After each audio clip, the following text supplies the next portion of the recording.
بسم اللہ الرحمن الرحیم۔ مسلمان بھائیوں، حدیث کرتاس کے حوالے سے گفتگو جاری ہے۔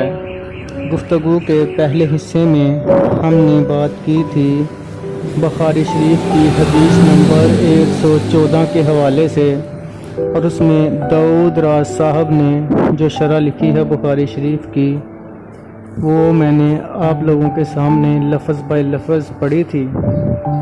آج اس حوالے سے بخاری شریف کی حدیث نمبر 4431 اور 4432 کا انتخاب میں نے کیا ہے۔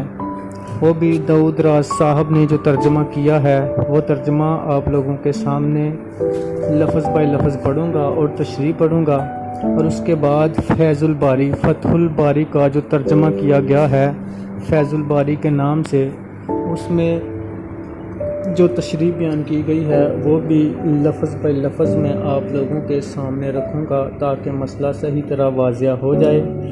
اس کے بعد پھر جو نیکسٹ پارٹ اس کا آئے گا، اس کے اندر میں مختلف جو سوالات اس حدیث کے حوالے سے پیدا ہوتے ہیں ان کی تشریح کروں گا۔ تو چلیں شروع کرتے ہیں۔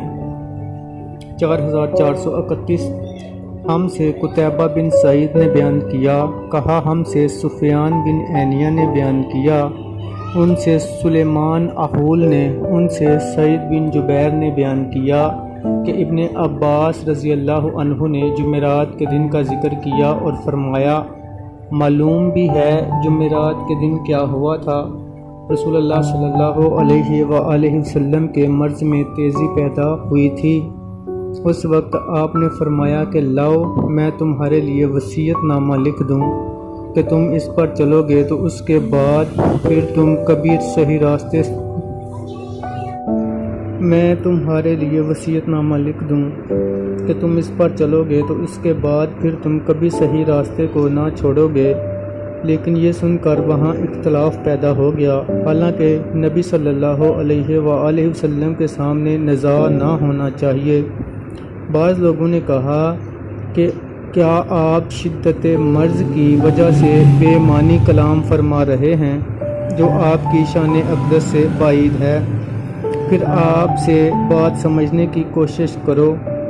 پس آپ سے صحابہ پوچھنے لگے، آپ نے فرمایا جاؤ یہاں شور و غل نہ کرو، میں جس کام میں مشغول ہوں وہ اس سے بہتر ہے جس کے لیے تم کہہ رہے ہو۔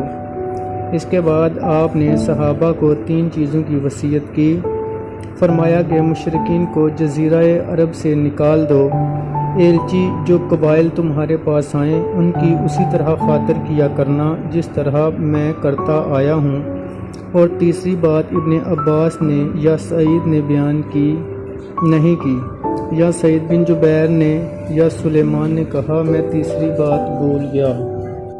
حدیث نمبر 4432 ہم سے علی بن عبداللہ مدینی نے بیان کیا، انہوں نے کہا ہم سے عبدالرزاق بن حمام نے بیان کیا، انہیں معمر نے خبر دی، انہیں زہری نے، انہیں عبیداللہ بن عبداللہ بن عتبہ نے، اور ان سے حضرت عبداللہ بن عباس رضی اللہ عنہما نے بیان کیا کہ جب رسول اللہ صلی اللہ علیہ وآلہ وسلم کی وفات کا وقت قریب ہوا تو گھر میں بہت سے صحابہ رضی اللہ عنہم موجود تھے۔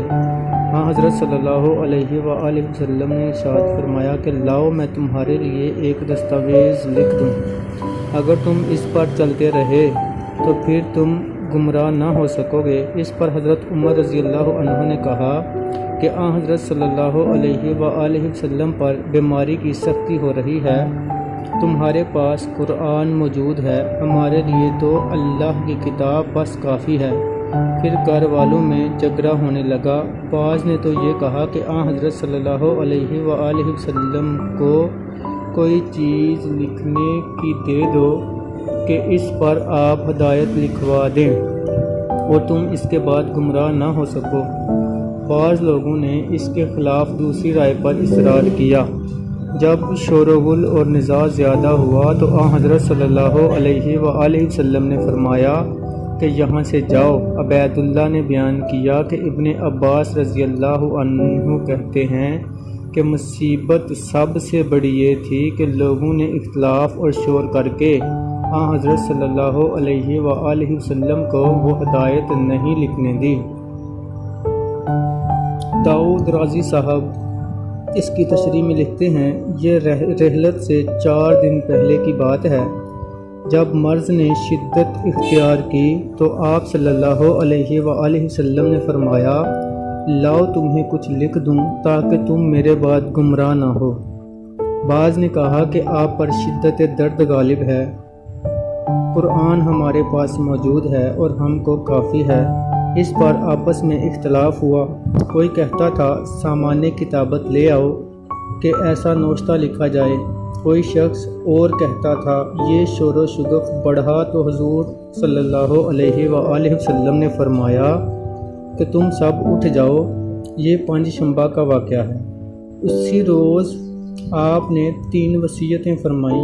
یہود کو عرب سے نکال دیا جائے، وفود کی عزت ہمیشہ اس طرح کی جائے جیسا میں کرتا رہا ہوں، قرآن مجید کو ہر کام میں معمول بنایا جائے۔ بعض روایت کے مطابق کتاب اللہ اور سنت پر تمسک کا حکم فرمایا۔